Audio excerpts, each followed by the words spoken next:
ఈరోజు Palnadu collector Sivasankar, Palnadu SP Bindu Madhav, Anantapuram SP Amit Bardar, Tirupati SP Krishnakanth, Tirupati DSP Surender Reddy, Tirupati special branch in charge inspector K Rajasekhar, అలాగే DSP Bhaskar Reddy, అలాగే Alipiri inspector Ramachandra Reddy, వీళ్ళందరూ సస్పెండ్ అయ్యారు, ట్రాన్స్ఫర్ అయ్యారు, విధుల నుంచి తప్పించారు.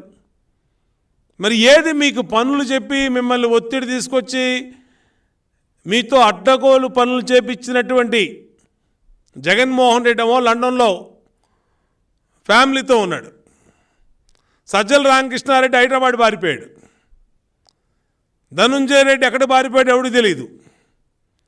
మీకు ఒత్తిడి తీసుకొచ్చినటువంటి మాజీ డీజీపీ రాజేంద్రనాథ్ రెడ్డి ఎక్కడ ఉన్నాడో ఎవడికి తెలియదు.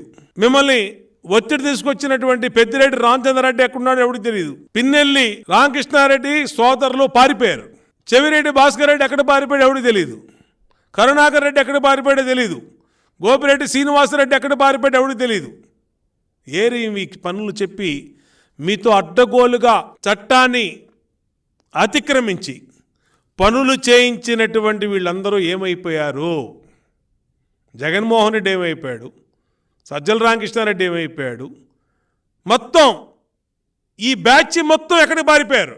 మేము అనేకసార్లు చెప్పామే, చిలక్కి చెప్పినట్టు చెప్పామే ఈ అధికారులకి. ఇంకా చాలామంది ఉన్నారు. ఒక డిఎస్పీ చైతన్య ఉన్నాడు, అలాగే రిషంత్ రెడ్డి ఉన్నాడు. ఇంకా సస్పెండ్ కావాలి వీళ్ళిద్దరూ. చాలా అరాచకం చేసిన వాళ్ళల్లో రిషంత్ రెడ్డి, అలాగే తాడిపత్రి ఎక్స్ డీజీపీ చైతన్య.